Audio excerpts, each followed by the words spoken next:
Hi, this is Emerald, and welcome to the Diamond Net. And today on my show, I have Avi Kabani with The Art of Nothing, and it is a channel about improv comedy and its connection to deep inner work. Hey everyone, Emerald, thank you so much for having me. I'm excited to talk about our topic today, which is, I think, being vulnerable, right? Yep, correct. Cool. Well, thank you for having me again, and I'm excited to talk. Yes, thanks for coming on. All right, so I just have a couple questions here. We can just kind of go back and forth with questions if that's what you want. Sure. So first question is, how does it differ to be vulnerable on stage doing improv versus being vulnerable one-on-one in person, like in personal relationships, with family, friends? Yeah, that's a really good question. And the answer to that is, well, in my view, from the experiences that I've had, is being vulnerable is the same. There's just different levels of it. And it's funny because when you're on stage, when you're with your stage partners or your team in practice, you want to be as open as possible to receive as many gifts. We call it gifts in improv when we're on stage, when we're working with someone else, because the more open you are, the more you're able to explore where you're going to be going in a certain scene or in a certain storyline. And it's weird because that being vulnerable feeling, that openness feeling, is kind of the same in your everyday life. If you really try and feel it, if you're in a relationship with a loved one, or if you're with family or friends, it's almost the same feeling. It's just a different version of it, if that makes any sense. Yeah, I think so. Like from what I gather, or like how I would imagine it to be now, I've never done improv comedy myself, but I would imagine that improv comedy is a lot like just interactions in daily life, where you're like, because you never rehearse for daily life. You never have Right. oh, this person's going to ask me this question and I have to say that. So I would imagine that it's like that, but maybe with some higher stakes because you have an audience in front of you. Yeah, it's funny because everything that you do in real life is improvised. Sometimes you just have no idea. If you really think about it, you have no idea what you're doing. You're kind of like on automatic, and you're not even like aware of it, Yeah. And the more aware you become of like your real life, the more you kind of start to see the connections with improv and being on stage, because improv is basically real life with being aware of what you're doing. No, that makes a lot of sense. Yeah, I can really see a connection there for sure. Yeah. So it's interesting. What do you think? I actually wrote down a question for you, and I wanted to ask you. I'm just bringing it up on my notes here. What do you think like vulnerability actually like means? You know what I mean? Like tangibly, like what does it mean? Well, I think like if you were to give it a synonym, I would say honesty. And I would think of it in terms of honesty in front of yourself and others in various situations. Because like a lot of times we have a tendency to lie to ourselves. Like if we something comes up where it's maybe we're not seeing ourselves in the most positive light, we might have a tendency to not be honest about that and kind of close ourselves off to that truth.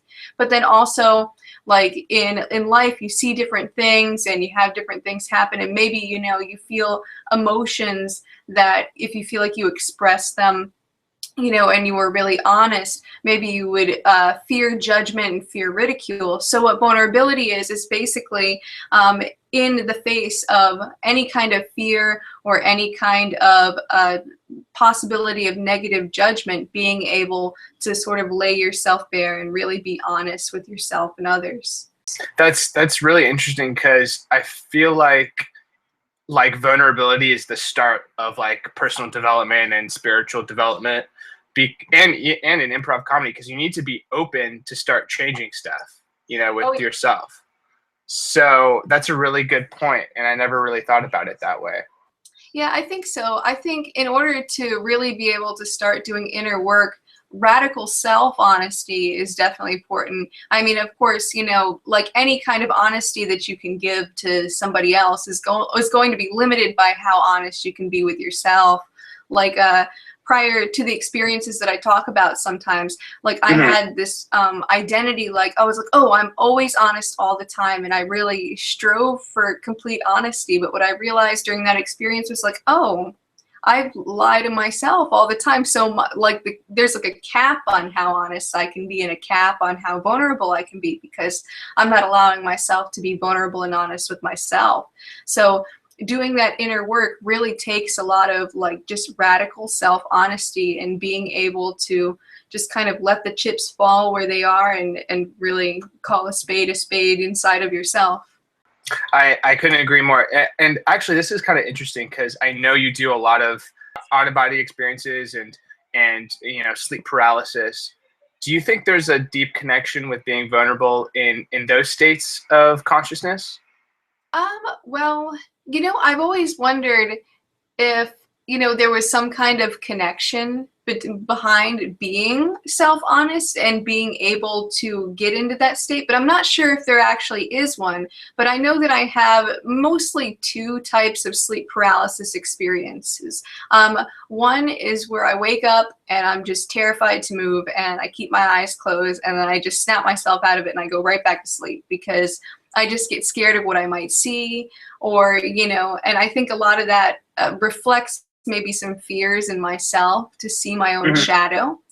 But then there's other times where I do feel completely comfortable with whatever happens. Like, oh, if I saw something right now, it wouldn't be so bad. If I saw something that was maybe would normally be unsettling, it's okay. And those are the times when I'm usually able to have more autonomous out-of-body experiences that last longer.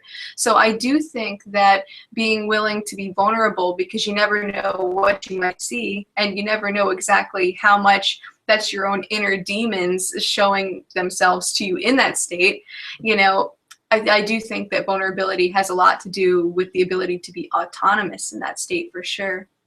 Interesting. And I think, vulnerability is just such an interesting concept, because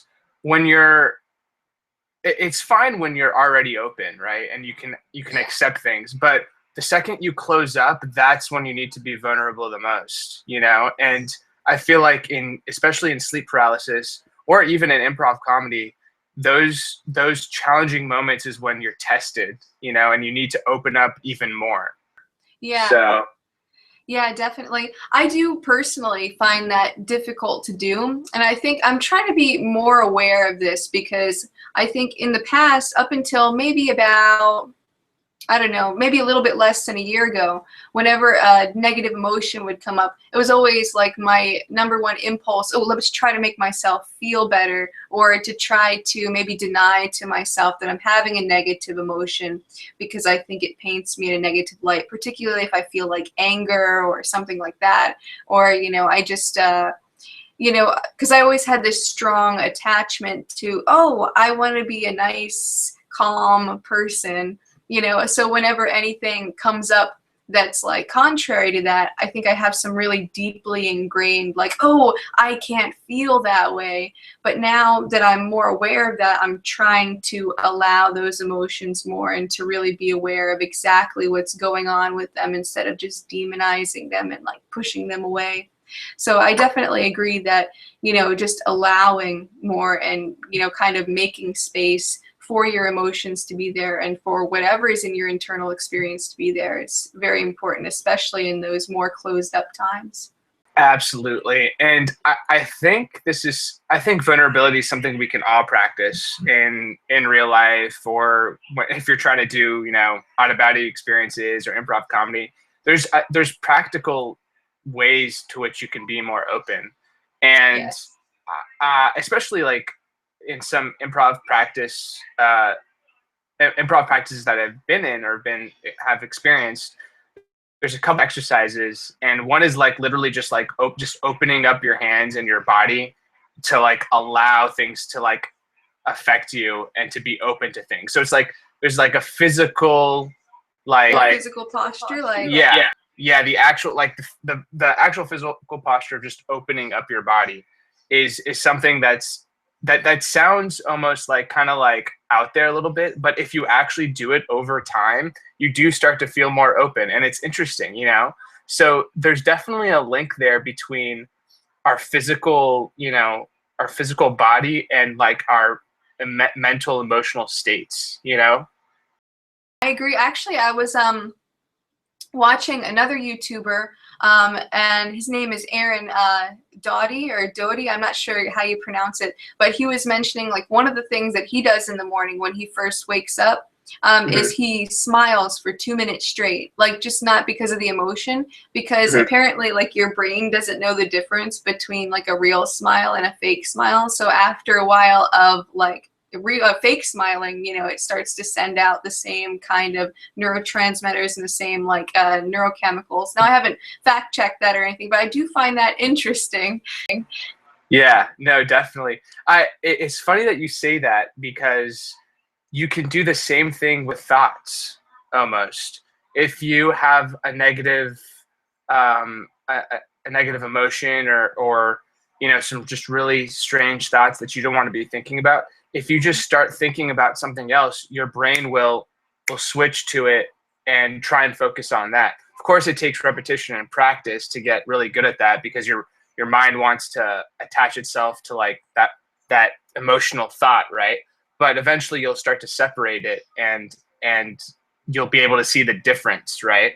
And it's kind of the same thing, with smiling, Yeah, definitely. Almost in that, it's sort of like almost a meditative practice because you're letting go of one thought, only you're jumping into another thought. But at the same time, it's still that practice of letting go. Right, which is important. And letting go is kind of like the pre-step to being vulnerable, I think. A little bit, I would say so. Yeah, I definitely think that those two things are connected a lot because I think one of the main barriers to being vulnerable is that we're trying to protect something. Like we're trying to protect our self-image, whatever that might be. We want to come off a particular way to people. And so if we're able to let go of that, like trying to come off a certain way or trying to be a certain way or add value to ourselves in that way in a social situation, then essentially, vulnerability is going to be fine because, you basically take whatever reaction the other person is going to give you as kind of neutral because you've let go of the outcome there. Right. It's definitely something to strive for. It's important in doing deep personal inner work or or improv or anything else related to personal development because it's painful. It's really painful to be open. So Yeah, absolutely. Yeah, it can be, especially if you ever had like things in your past. Like for me, like when I was a child, all through elementary, middle school, I was made fun of a lot. And so anytime I get into like a social situation, there's always like a billion like checks that I have to do. And I used to get kind of nervous because it's like, even though that's been over half my life ago, there's still maybe those emotional imprints there showing up. And even though on a daily basis people are generally pretty nice to me and they don't call me names like back then, but it still comes up because it's like, oh, I remember at some point in time when I was very open and vulnerable just by virtue of being a child that I got burnt by it, so that becomes something like whenever a negative emotion comes up that is triggered, and you can kind of recognize that feeling signature, that gives it actually a great opportunity to sort of reintegrate. And then after you've reintegrated, it becomes much easier to be vulnerable in the future. You made such a great point that I want to kind of unpack and explore because it's so important. And I think it's the basis of like of interpersonal work. And that is everything that's ever happened to us is stored somewhere in our mind or in our psyche, and that gets imprinted onto our minds and into our subconscious without even us being aware of it, And when that same type of situation comes up again, your brain or your subconscious will become triggered. And again, you won't be aware of it happening and you won't know why you're feeling a certain way. And that's due to the fact that, we are just very unaware, or when we were children, we just had no choice. You know, we had to accept everything as it came along. And in those moments where you recognize some sort of stress or some sort of emotional resistance, that's when you should really become aware of it and be as open as possible to it, so you can resolve it and move forward with more deep inner work. Oh yeah, yeah. It's because it's the awareness that allows you to actually work through things. You know, I think one thing that I've noticed is that as I become more aware of deeper underlying patterns, and these insights just sort of naturally pop up, and then they sort of lose their emotional charge after a while. There are still some things that usually hang around like as a residual type of thing, but they're nowhere near as intense as they would be had I not done the contemplation work to actually resolve those things. Right. And just to add on to that point, I think this is where being vulnerable or vulnerability can be our ally, can be our friend. It can help us become open to the situation and really take a deep look at what happened. So there's something as tragic as a murder or or a rape or something that was very serious. You can explore that with ease, and eventually what happens is it lets go of you. You don't let go of it. Yeah. Yeah, just kind of, and I was actually thinking the other day, is similar along these same lines, kind of the idea of almost like exposure therapy, like people who are scared of bugs, like you put them around bugs a lot, and then after a while, that they're not afraid of bugs anymore. And I was actually thinking, and I'd never thought about it from this angle before, even though I knew that was a practice for a while. What if it's just because you have to be with those emotions for an extended period of time, and then it's just they cease to be negative? They're just emotions, and they lose their charge in that way. Yeah. So what you're saying is that emotions are just emotions. Yes. They're nothing. Yeah. Yeah. No, that's a great point. Just like thoughts are just thoughts. Most of them are irrelevant to us. Yeah, most definitely. Hang on, I'm going to ask you another question. Let me Sure. find a good one. Let's see.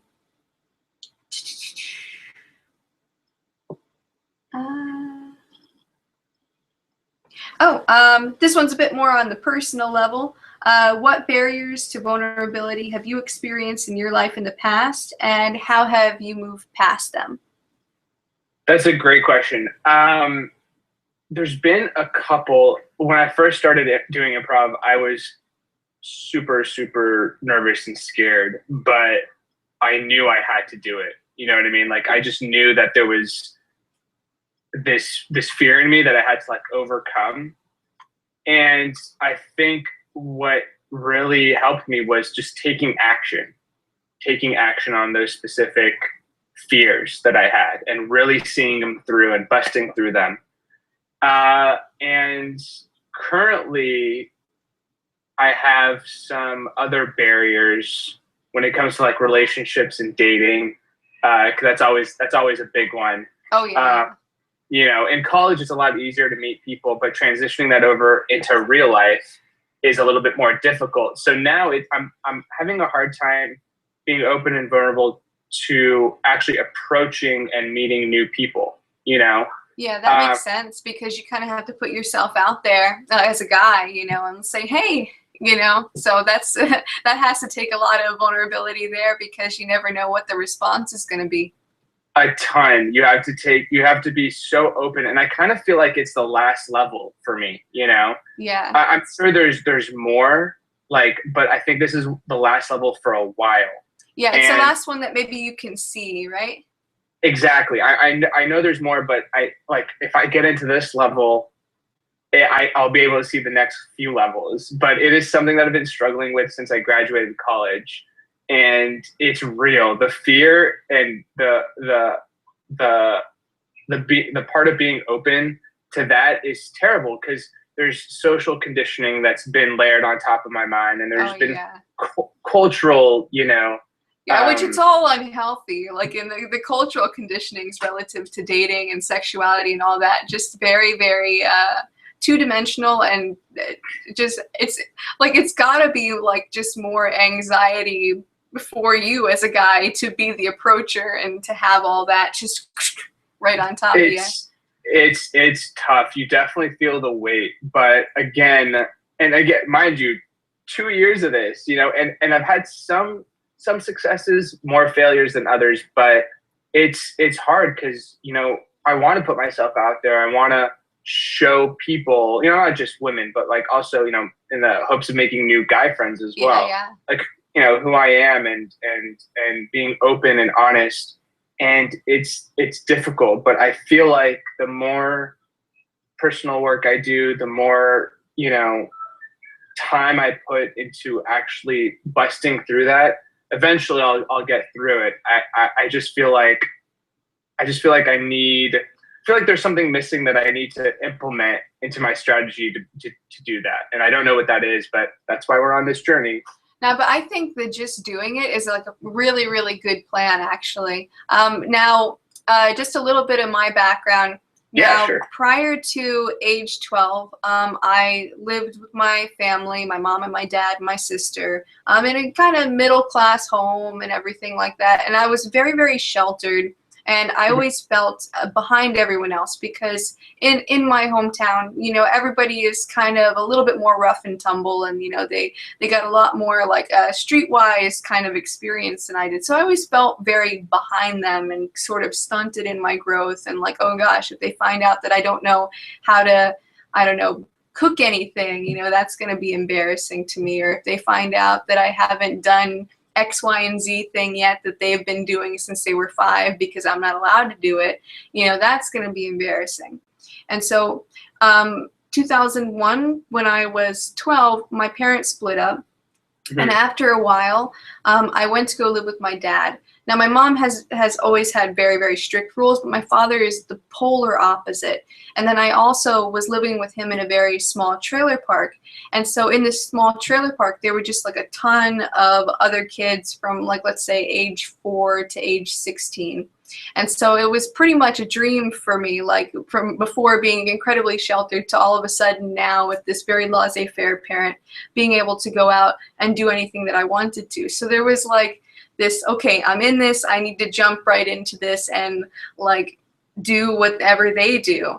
And so for about 6 months, I just went completely crazy and I did whatever I wanted to do.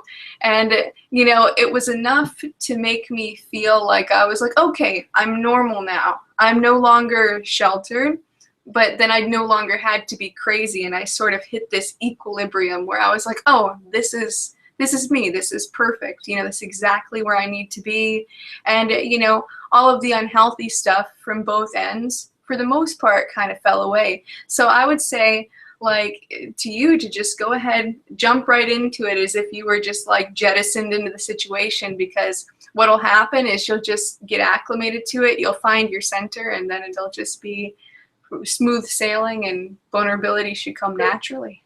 It's true. I found that, like, even just doing it, even if I fail, is just as satisfying, to be honest with you. Because just to parallel this to improv, because I mean, improv is just amazing at this. There's a basic kind of fundamental mindset in improv where there is no failing. Like, you cannot fail.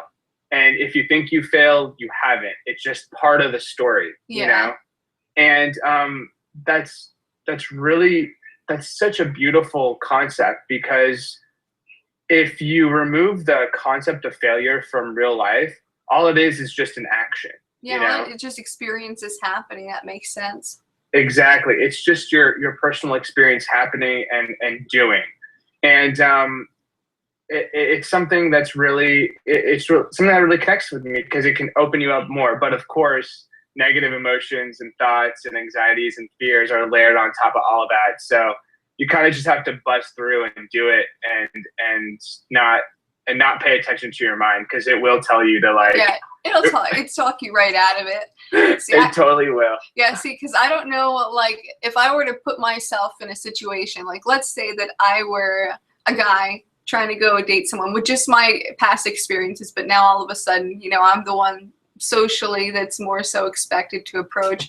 I don't know if I would be able to do it. I would be like, oh, I'm gonna talk to this woman and she's gonna be creeped out and she's Yeah. gonna punch me in the face. Like, I'm like, you know, like, because that's kind of like, so, plus it's like, oh, she's gonna reject me and then I'm gonna feel bad because I'm gonna make it mean something about my value as a person, and you know, so it's like if I put myself in that mindset, I'm like, oh, if I don't have to do that. The best experiences I've had is when I'm in a state of like complete flow with myself, where like I just don't I don't care anymore, where like my mind isn't hitting me with thoughts, but that is so rare to get into nowadays. So it's tough because when it's funny, it's really counterintuitive, because when you're open and when you're carefree and when you don't care what's happening or what people think about you, they love it. People just come to you, you know? Oh yeah, definitely. So it's tough. You get into your own mind so much. And, you know, I read this great quote by Tony Robbins, and it said, if you're in your head, you're dead. Oh, so, yeah. You know, it's getting out of that really takes a lot of vulnerability and persistence. That's true. And actually, now that you mentioned that, that's something that I need to come up with some kind of method, or find some method for doing, because I find that social anxiety is like one of my worst problems. Like, because I'm always afraid, like if I'm talking to, like I don't feel too much social anxiety right now, which is a good thing. That's good. Yeah. But like I still have like a tiny bit of it like underlying. But if I'm talking to, because I'm a stay-at-home mom, so I don't get out too much. I don't socialize very often. So when I do, I'm like, oh, I have to make this good. You know, this has to be fun. And so like that pressure on top of like my, you know, background, like don't want to be rejected from back in elementary school, middle school type thing, kind of smooshes together. And it makes it just a very uncomfortable feeling in my body. And so if I had like some kind of method for like, how do I get past that? Because it's like the emotions aren't too easy to ignore, you know? Do you have anything? Like, it's just kind of off the cuff, but. Sure. Yeah. Emerald, you're already on a great path because you're aware of it. You know, some people aren't even aware of it, which is amazing. But one of the things that's really helped me, and I took this directly from improv, I pulled this directly from improv, is I love to connect with people. You know, I love to know what people are about, where they're from, you know, what they do. And that mindset kind of gets infused a little bit with, I'm a guy, I'm going to be creepy, I'm going to go talk to girls. Mm-hmm. And girls sometimes can probably sense that, but it's kind of like reverse psychology. Like I know that they're thinking that I'm going to be approaching, and like I'm going to want to ask for their number, but I really want to know and connect. But I feel that creepiness, and then I start building that up in my mind. I'm like, oh my God, I'm so creepy, I'm a creeper, and then I don't even talk to them. So I like psych myself out before anything has even happened. so what I've been and then doing, you end up running away, and it's like, whoa, was that a creep trying to creep on me?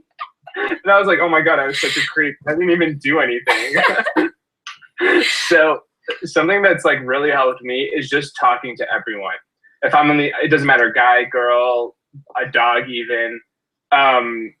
If you're on the elevator, I'm I ask like, oh, how was your weekend? You know, what do you do? What floor do you work on? Oh no, you're one of those guys. No, I'm kidding. I'm kidding. It's funny because I do it for myself, because I want to get. I put myself in a position where I need to make myself feel comfortable, and I like talking to people. So the more I do that, the more I practice, the more I get better at just opening up, you know? Yeah. And so talking to everyone, and it doesn't matter if they want to talk to you, you know, you're not doing it for them, you're doing it for you. So, you know, that's really helped me. Improv classes have helped a ton. And trying to go out, doing volunteer stuff, getting to know more people. The more you put yourself in situations, the more you're better able to like find your bearings and be centered and go for it. No, I think that's really good advice, actually, because if I had more interactions with people and I just went out of my way to do it, then it wouldn't be as big of a deal, because I'd have more practice with it, and it would be like, oh, this is the one opportunity that I have to make a connection with a human being. Let's, just to build it up that high or something.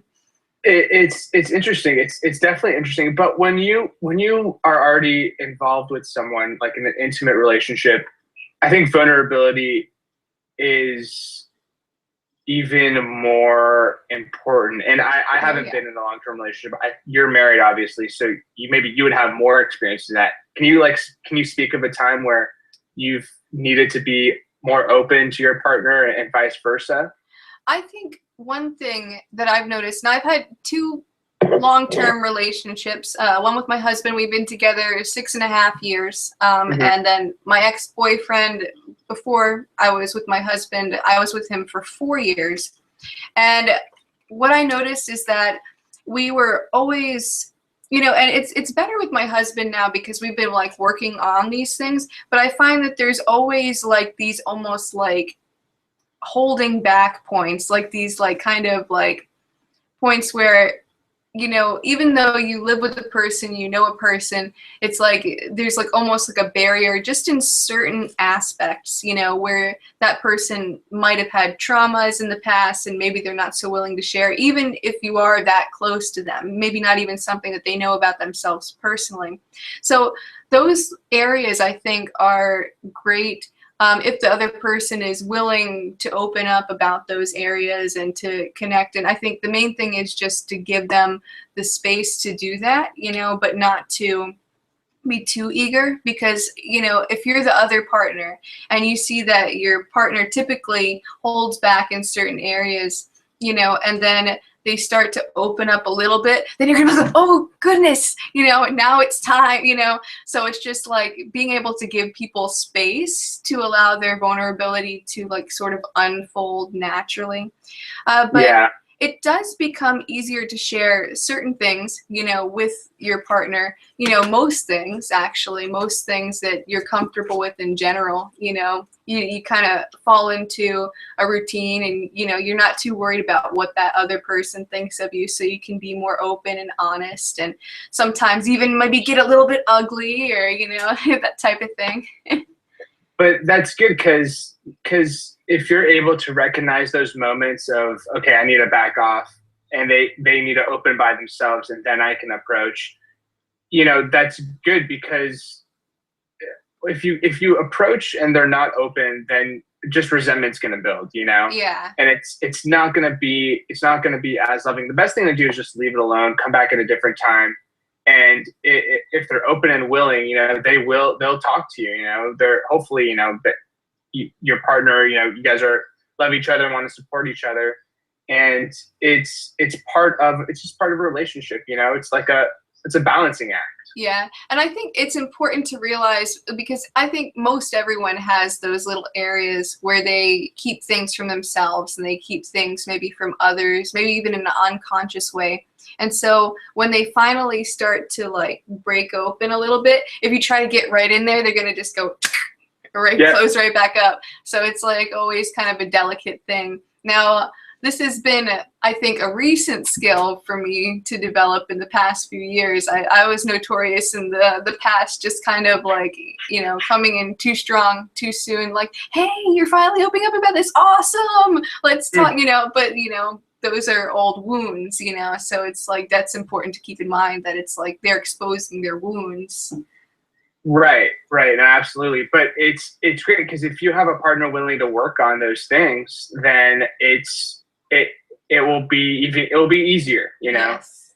And everyone's different, and you can't really gauge when someone wants to talk about something, when someone doesn't want to talk about something. So that's why I say let it be, let them come to you, and they'll talk to you if they want to talk about it, Yeah, definitely. And I find that, if you spend a long time around a person, you kind of start to pick up on their cues, like, oh, he's doing this behavior, that means kind of like maybe don't approach right now. Maybe he needs a space, or, oh, he kind of is looking a little bit more relaxed, maybe he's okay with me, that type of thing.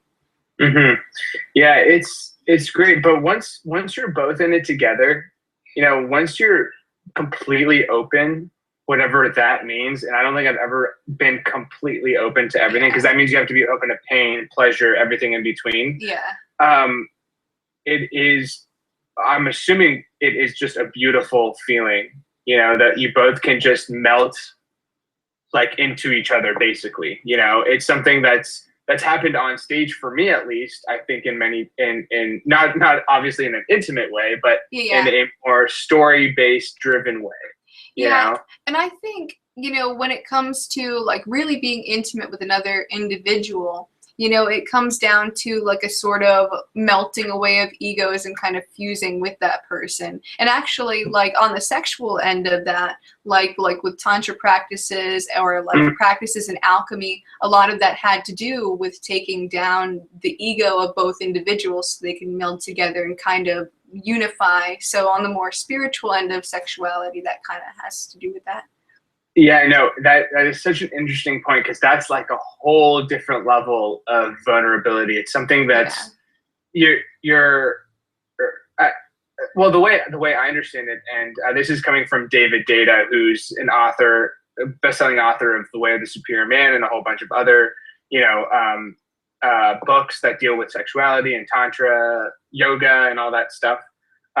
He says that there's three stages. The first stage is being in a dependent relationship where you're both dependent on each other.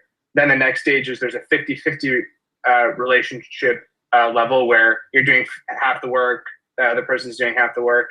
And then there's the melting into each other, which is the next stage, where you're both whole and you fuse together, you melt into each other when you're being intimate. And it is the deepest feeling of vulnerability and openness that one can experience.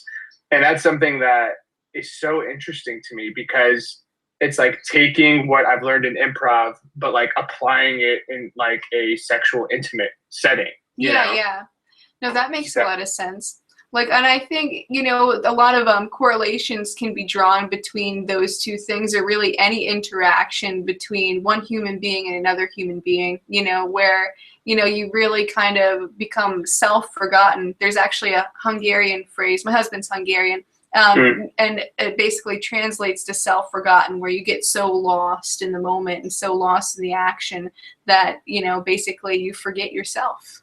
Yeah, and that is something, the way David Data described it was like looking at a sunset that you weren't even there to watch. It was like you were the sun, basically. Yeah. And it's such a beautiful thing. And it's too bad in our culture today. I feel like our culture and our society has just so many layers of different conditionings and not being open and different levels of fakeness. I'm not saying everyone's like that. There's really great, amazing people out there that you can explore this stuff with, but they're few and far in between. And I wish more people were open to those kinds of things. Yeah, definitely. I mean, a lot of the cultural conditioning, or like just not even necessarily cultural conditioning, but just like the environment itself.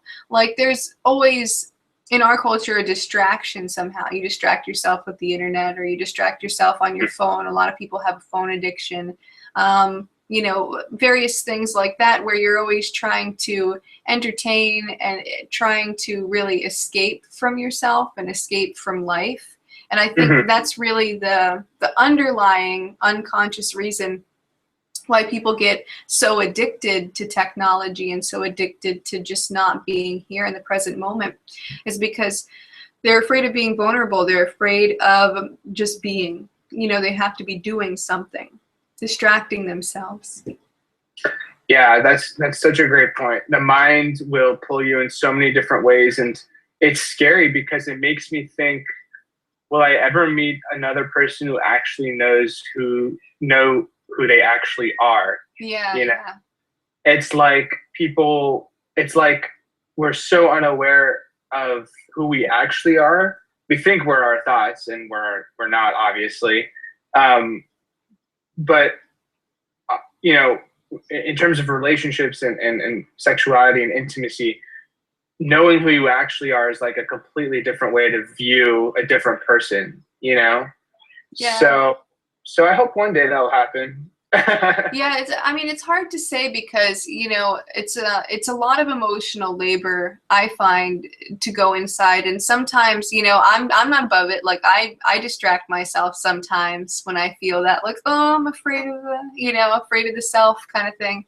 But basically, what I've noticed that in the past, I would say, well, definitely in the past 3 years, but more so in the past maybe year, when I really started getting serious about, like, sort of debunking my notion of self, and like really being as honest as possible, like not like just bypassing with different ideas about spirituality, but like really going in and doing that personal development work. I have noticed a deepening of my relationship to my children and to my husband, because now it's like more of me comes to the table. Now, not perfect. I still have a lot of shadow material there that's I'm just not conscious of yet. And I can kind of tell that it's like looming below the surface. I can kind of sense it there, and it makes me uncomfortable. But I know that I am so much better than I was 1 year ago, because I was having some issues, like, and there were some major barriers to intimacy there, because it was like, I was just like a porcupine all the time. But now it's like, the quills kind of go back in, because I just have a little bit less to protect and to guard myself from, because more of me, like I said, is coming to the table. That's really great. And I think eventually what you'll find is that porcupine with the spikes is an illusion. Yeah. It's not even real. We think it's there, but if the more work you do, you'll start to see that things just disappear and melt away, and it wasn't even a problem in the first place. Yeah, it's all just mentally created.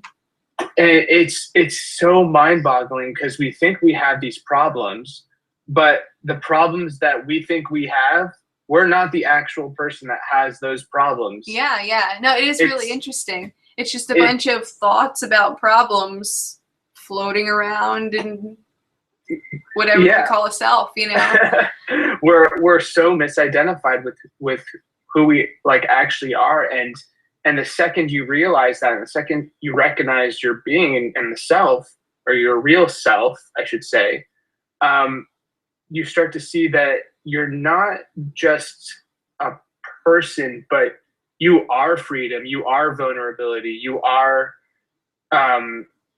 love and openness. That's who you are. And that makes sense.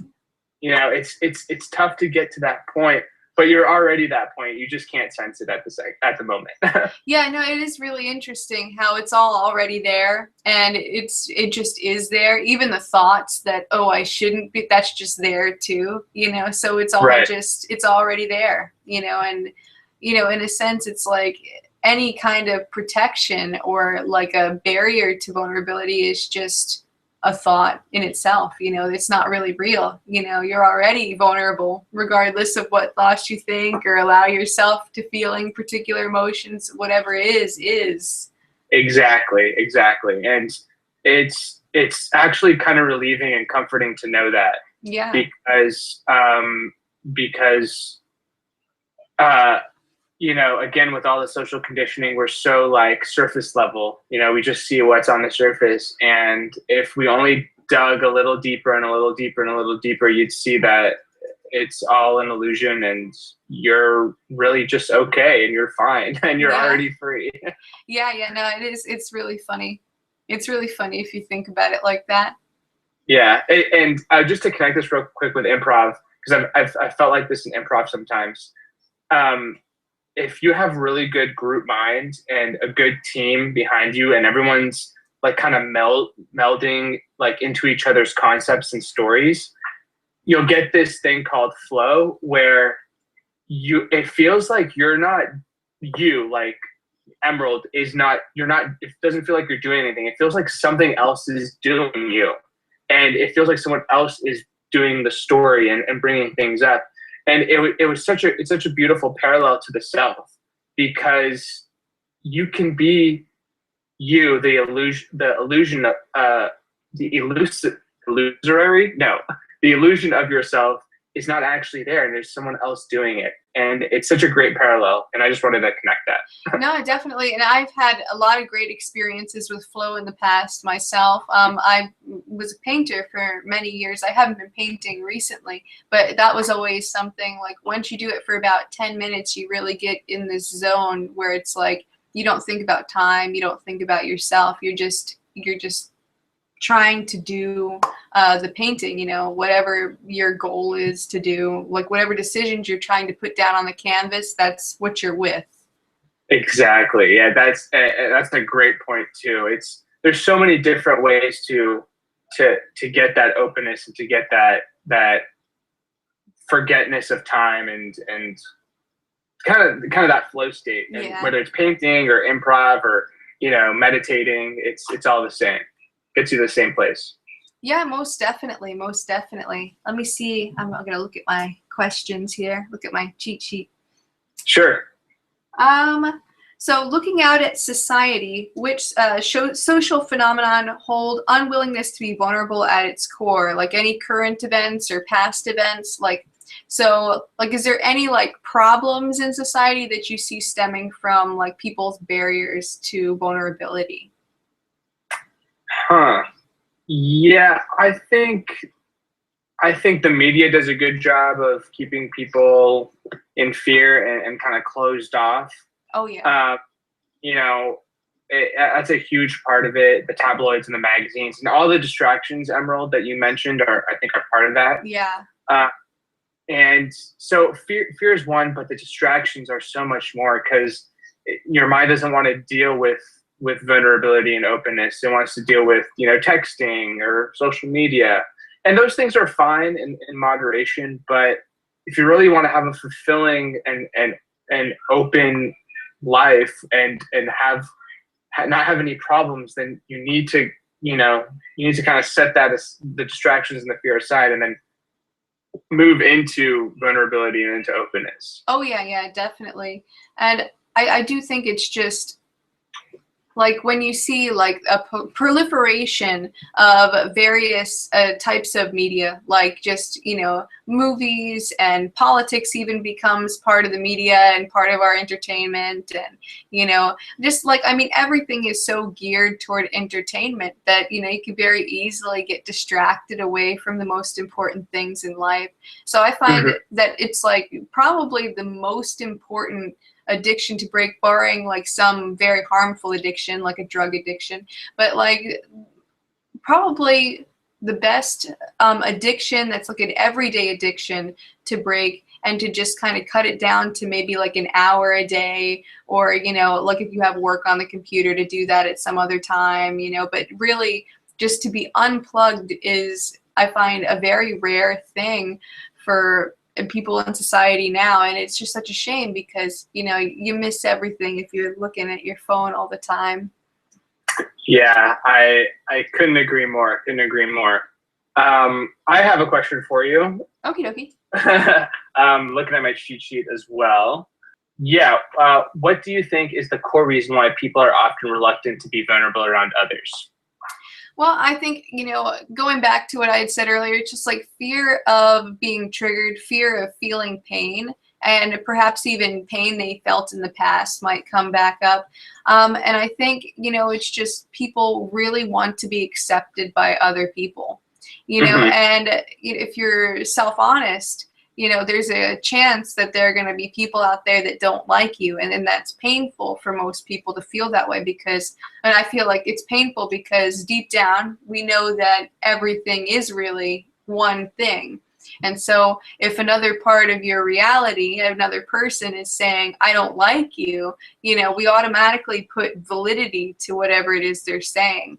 So, and we probably learned this from being small children and, you know, those words really meaning a lot more back then. But even still, that emotional signature, like if we are rejected, you know, it comes back and then we start thinking, well, what if they're right? You know, what if I am really this, that, and the other way? Or would I like me if I wasn't me? Or, you know, all these thoughts start coming up and that causes even more pain, you know. So I think, when it comes to vulnerability, people often pull their punches, and they have like a general strategy for going about social situations, like, oh, I shouldn't be too emotional in this situation because then people will think I'm trying to get attention, and so I need to act this way. But if I say it this way, people are going to be thinking that I'm not honest, so I need to say it a little bit this way. And so there's just always this internal manipulation going on, at least for me personally. I'm speaking from personal experience, just to avoid the pain of rejection. And I think that's really what it boils down to, is fear of feeling pain, fear of being rejected. That's such a great point. And it's funny that you bring up all those triggers, because in improv, when we're doing improv on stage, we want to see that. We want to see the rejections. We want to see all the bad stuff. And that's why I love it so much, because it's like I'm just letting go, and I'm just saying whatever the truth of the situation is. And I don't have to worry about being politically correct or thinking what other people think. All I know is that there's another person on stage with me. We're in this together, and we're going to do it. Yeah. So improv is a great way to practice not doing those things, if that makes any sense. That makes sense. And I think, for me personally, I've always really enjoyed improv comedy. I used to watch Whose Line Is It Anyway a lot. And, so it was always like very enjoyable for me to watch it. And I think, part of that, the reason why it's fascinating to watch and so hilarious is just because that it's coming from a place of real authenticity, and that they're really just being self-forgotten, and that, like they didn't know what they were going to say before they came up there. And so, I would say it probably is a great exercise for actually being more vulnerable.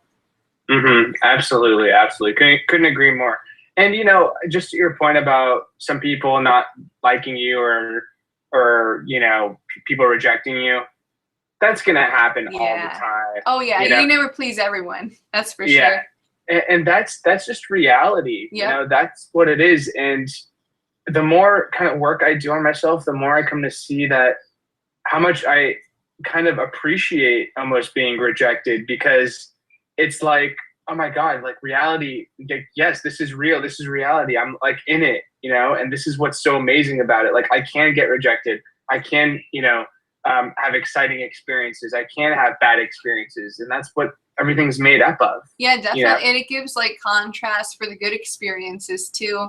And I think, just to go back to, because I was mentioning like being made fun of a lot as a kid, I think that's a lot of the reason why I was able to find such good friends when I was in middle school and high school, because it was like, oh, I know who I don't want to be friends with, let me go with somebody who I can actually be more open with.